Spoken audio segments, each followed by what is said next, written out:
Hello everyone, welcome to your channel JKAS education info. इस video में हम class 10th के इंग्लिश का क्वेश्चन पेपर डिस्कस करेंगे। ये क्वेश्चन पेपर वाई सीरीज़ का है।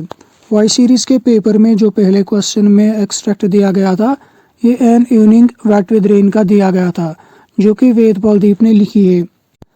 इस एक्सट्रैक्ट से पहला क्वेश्चन पूछा गया था, what memories of childhood is the poet remembering. इसका आंसर पहली दो लाइन्स में है, I stood alone in my courtyard and waves of air brought the sound of cymbals. So answer में लिखना था standing alone in the courtyard and hearing the sound of cymbals. अगर आपने सिर्फ standing alone in the courtyard लिखा है वो भी ठीक है, और अगर आपने दोनों लिखे हैं वो भी ठीक है। दूसरा question, what does the poet regret. इसके आंसर में लिखना था the poet regrets that the days gone by do not return. तीसरा question, in line 4 times past and gone refers to. इसके आंसर में लिखना था option D days gone by. Fourth question, what is the theme of the poem. इसके answer में लिखना था option C loneliness. Fifth question, what is the rhyme scheme of the poem. इसके answer में लिखना था the poem is written in free verses. अब दूसरा क्वेश्चन, दूसरे क्वेश्चन में पैसेज दी गई है, ये आपने पढ़ी है। यहाँ पर हम इसके सिर्फ क्वेश्चंस करेंगे। इसमें जो पहला क्वेश्चन पूछा गया है वो है mention some challenges faced by slum children with regard to education. इस क्वेश्चन का आंसर डिफरेंट स्टूडेंट्स ने डिफरेंट लिखा होगा, और जो इसका मोस्ट अप्रोप्रिएट आंसर है वो है poor sanitation and lack of basic amenities. इसमें आप और भी ऐड कर सकते थे, जैसे overcrowded classrooms, insufficient learning material. दूसरा question, which of the following factors contributes to girls in slums dropping out of school। इसके आंसर में लिखना था option D both B and C. तीसरा question, which of the following hampers education in slum। इसका answer आएगा option B poor sanitation. Lack of learning materials भी इसका answer आएगा, लेकिन जो मोस्ट अप्रोप्रिएट आंसर है वो है poor sanitation. Fourth question, which word in paragraph 3 means danger or threat। इसका आंसर आएगा jeopardizing। Fifth question, what do you think would be the most suitable title of the passage। इस passage में तीन words ज़्यादातर use हुए हैं, एक है स्लम, दूसरा है एजुकेशन और तीसरा है चिल्ड्रन। यहाँ पर इसके कुछ टाइटल्स बनेंगे, जैसे चिल्ड्रन एजुकेशन इन स्लम या स्लम एजुकेशन या एजुकेशन इन स्लम। इनमें से जो मोस्ट अप्रोप्रिएट टाइटल होगा वो होगा चिल्ड्रन एजुकेशन इन स्लम। इसका आंसर डिफरेंट स्टूडेंट्स ने डिफरेंट लिखा होगा। दैट डजंट मीन उनका आंसर गलत है और मेरा आंसर सही है, आपका आंसर भी सही होगा। अब है तीसरा क्वेश्चन। तीसरे क्वेश्चन में एडवर्टीजमेंट दिया गया है और इसके रिलेटेड कुछ क्वेश्चंस पूछे गए हैं। इसके रिलेटेड जो पहला क्वेश्चन पूछा गया है वो है who has published the given advertisement. इसके आंसर में लिखना था जम्मू एंड कश्मीर पुलिस। दूसरा question, list any two detrimental effects of drug abuse. यहाँ पर ड्रग एब्यूज के बहुत सारे इफेक्ट्स दिए गए हैं, आपको इनमें से कोई भी दो लिखने थे, जैसे इन्फेक्शियस डिजीजेस या HIV एड्स। अब है तीसरा क्वेश्चन, explain briefly drugs are deadly. इसका आंसर भी डिफरेंट स्टूडेंट्स ने डिफरेंट लिखा होगा, जैसे इसके आंसर में लिखना था drugs are deadly means that drugs have the potential to cause severe harm or even death to those who use them। Fourth question, the advertisement is issued to commemorate। इसके answer में इस advertisement की heading लिखनी थी, title लिखना था, और इसका टाइटल है international day against drug abuse. अब है फिफ्थ क्वेश्चन। फिफ्थ क्वेश्चन है whom should we call if we have to share any information related to drugs। इसके आंसर में लिखना था 1090। अब है सेक्शन बी। सेक्शन बी में पहले क्वेश्चन में करेक्ट फॉर्म्स ऑफ वर्ब्स लिखनी थी, और इन तीनों फिल इन द ब्लैंक्स में सेकंड फॉर्म ऑफ वर्ब को लिखना था। स्ट्रगल की जगह स्ट्रगलर लिखना था, फ्री की जगह फ्रीड लिखना था, प्रॉम्प्ट की जगह प्रॉम्प्टेड लिखना था। नेक्स्ट क्वेश्चन में डायरेक्ट फॉर्म में पैसेज दी गई थी, इसको इनडायरेक्ट फॉर्म में लिखना था। The queen said is my daughter dead. यहाँ पर क्वेश्चन है, सो यहाँ पर जो सैड है इसकी जगह लिखना था आस्क्ड। आस्क्ड के बाद इफ लिखना था। यहाँ पर क्वेश्चन को इनडायरेक्ट फॉर्म में लिखना है, इसलिए यहाँ पर लिखना था इफ। माई की जगह लिखना था her, if her daughter was dead. इसके बाद the messenger said no ma'am thank God, यहाँ पर लिखना था the messenger thanked God, the messenger thanked God and replied, said की जगह लिखना था replied, replied that she was not dead. इसके बाद the queen worriedly said do you mean she is fine, यहाँ पर भी क्वेश्चन है, सो यहाँ पर सेड की जगह लिखना था आस्क्ड, आस्क्ड के बाद फिर से यहाँ पर इफ यू की जगह ही, इफ ही मेंट, यहाँ पर मेंट लिखना था, इफ ही मेंट, मीन की सेकंड फॉर्म होगी मेंट। शी इज की जगह यहाँ पर लिखना था वॉज, शी वॉज फाइन।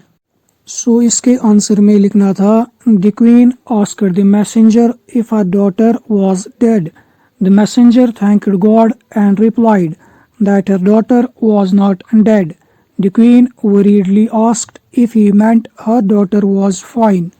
यहाँ पर इफ की जगह डिड भी लिखा जा सकता था, अगर आपने डिड लिखा है वो भी ठीक है, लेकिन यहाँ पर फिर मेंट नहीं लिखना था, यहाँ पर फर्स्ट फॉर्म मीन ही लिखनी थी।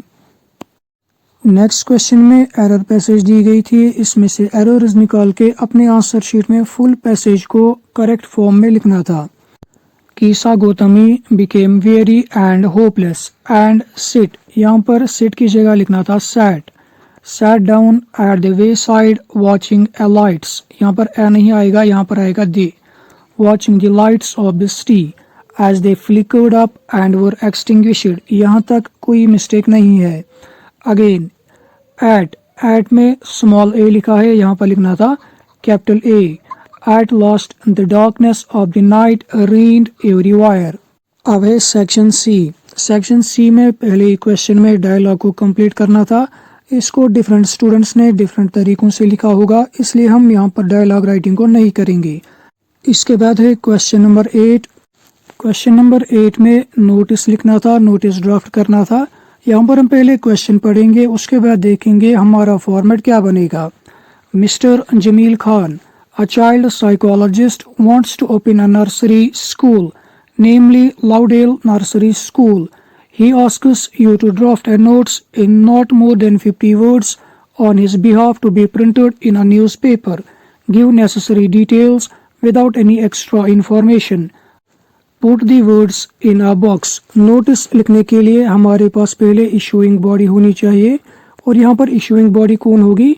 नर्सरी स्कूल जो ओपन कर रहा है, करना चाहता है, यहाँ पर हमारे पास इशूइंग बॉडी में वही लिखना है। जैसे यहाँ पर है mister Jameel Khan a child psychologist, ये नर्सरी स्कूल ओपन करना चाहता है, सो हमारी इशूइंग बॉडी में लिखना था mister Jameel Khan a child psychologist.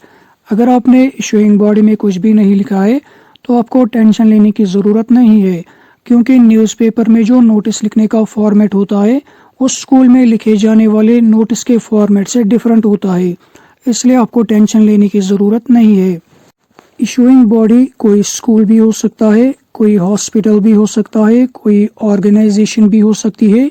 Issuing body कोई इंडिविजुअल भी हो सकता है और कोई ग्रुप भी हो सकता है। इस क्वेश्चन में मिस्टर जमील खान इंडिविजुअल है और इसी को इशूइंग बॉडी में लिखना था। इशूइंग बॉडी के बाद बोल्ड कैपिटल लेटर्स में नोटिस लिखना था, NOTICE नोटिस। इसके बाद लेफ्ट साइड में डेट लिखना था और डेट के बाद हेडिंग लिखनी थी। हेडिंग में क्या लिखा जाना था? मिस्टर जमील खान स्कूल खोलना चाहता है, इसी को हमें हेडिंग में लिखना था। और हेडिंग में लिखना था opening a nursery school, Lowdale nursery school. Heading के बाद बॉडी लिखनी थी जो कि डिफरेंट स्टूडेंट्स ने डिफरेंट लिखी होगी, और लास्ट में एंडिंग लिखनी थी। और एंडिंग में आपको मिस्टर जमील खान का ही नाम लिखना था, क्योंकि जो नोटिस आपको लिखना था ये आपको मिस्टर जमील खान के बिहाफ पर ही लिखनी थी। इसके बाद आपको क्वेश्चन नंबर 9 में मैसेज लिखना था, और ये मैसेज आपको अपनी मदर को लिखना था। मैसेज के टॉप में आपको मैसेज लिखना था, MESSAGE मैसेज। मैसेज लिखने के बाद डेट लिखना था और डेट के नीचे सैल्यूटेशन लिखना था। और सैल्यूटेशन में आप हाय मदर, डियर मदर या हेलो मदर लिख सकते थे। और सैल्यूटेशन के बाद बॉडी लिखनी थी, और बॉडी डिफरेंट स्टूडेंट्स ने डिफरेंट लिखी होगी। और लास्ट में लिखना था योर सन या योर लविंग सन या टेक केयर। और टेक केयर के बाद आपको नाम लिखना था। नेम में आपको नेम एज इट इज़ लिखना था या नेम की जगह ABC या XYZ लिखना था। ये था मैसेज राइटिंग का फॉर्मेट। अब है क्वेश्चन नंबर 10। क्वेश्चन नंबर 10 में 2 लेटर्स दी गई थी और 2 में से आपको एक ही लेटर लिखनी थी और ये दोनों फॉर्मल लेटर्स थी। अब पहले हम क्वेश्चन को पढ़ेंगे, उसके बाद इसका फॉर्मेट देखेंगे। You are Akash living at 101 Mansarovar Park, Sopur. You are upset over the indiscriminate felling of trees. Write a letter to the editor of the Greater Kashmir in about 150 words on the need of creating awareness among people about the consequences of the ruthless cutting of trees. Formal letter लिखने के लिए हमें पहले चाहिए होता है sender address. सो इस question में सेंडर एड्रेस होगा आकाश 101 मानसरोवर पार्क सोपोर। ये सेंडर एड्रेस में लिखना था। इसके बाद रिसीवर एड्रेस भी चाहिए। सो रिसीवर एड्रेस में लिखना था the editor of the greater Kashmir. इसके बाद एड्रेस में एड्रेस ही लिखना था। ये एड्रेस की जगह आप कुछ और भी लिख सकते थे, कोई भी प्लेस होल्डर। ये लिखना था रिसीवर एड्रेस में। इसके बाद सब्जेक्ट लिखना था। सब्जेक्ट में लिखना था consequences of the ruthless cutting of trees। ये लिखना था सब्जेक्ट में। सो ये बनेगा इसका फॉर्मेट। सेंडर एड्रेस में लिखना था आकाश 101 मानसरोवर पार्क सोपोर। इसके बाद डेट लिखना था। डेट के बाद receiver address the editor greater Kashmir. इसके बाद एड्रेस में एड्रेस ऐसे ही लिखना था। इसके बाद सब्जेक्ट लिखना था consequences of ruthless cutting of trees। इसके बाद सॉल्यूटेशन लिखना था। सॉल्यूटेशन में लिखना था डियर एडिटर। सॉल्यूटेशन के बाद बॉडी लिखनी थी। बॉडी डिफरेंट स्टूडेंट्स ने डिफरेंटली लिखी होगी और बॉडी के बाद लिखना था सिंसियरली आकाश। आकाश क्वेश्चन में ही कहा गया था आपका नाम आकाश है, सो यहाँ पर आकाश लिखना था। ये था पहला लेटर। अब दूसरा लेटर भी देख लेते हैं। दूसरा लेटर भी फॉर्मल लेटर था। इसमें एडवर्टीजमेंट दिया था और इस एडवर्टीजमेंट को लेटर में कन्वर्ट करना था। अब पहले क्वेश्चन पढ़ेंगे, इसके बाद फॉर्मेट भी देखेंगे। Applications are invited for the post of a teacher in Jammu public school Jammu. Grades and allowances as per government teacher scale apply with full particulars to the principal Jammu public school Jammu within 10 days of this advertisement. इस question में इस advertise में sender address नहीं दिया गया है। Sender address में आपको कोई इमेजिनरी एड्रेस, कोई प्लेस होल्डर लिखना था। इसमें आप सेंडर एड्रेस में एग्जामिनेशन हॉल भी लिख सकते थे, जैसा मैंने आपको एग्जाम से पहले एक दिन वीडियो में भी बताया था। इसके बाद सब्जेक्ट लिखना था। सब्जेक्ट में लिखना था application for the post of teacher. ये लिखना था सब्जेक्ट में। इसके बाद रिसीवर एड्रेस लिखना था।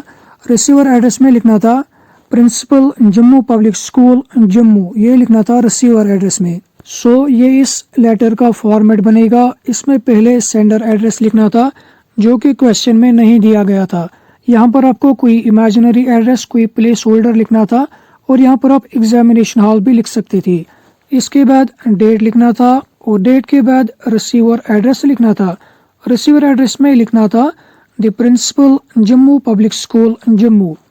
इसके बाद सब्जेक्ट लिखना था। सब्जेक्ट में लिखना था application for the post of teacher. इसके बाद सॉल्यूटेशन लिखना था। सॉल्यूटेशन में आप रेस्पेक्टेड प्रिंसिपल या डियर सर, मैडम भी लिख सकते थे।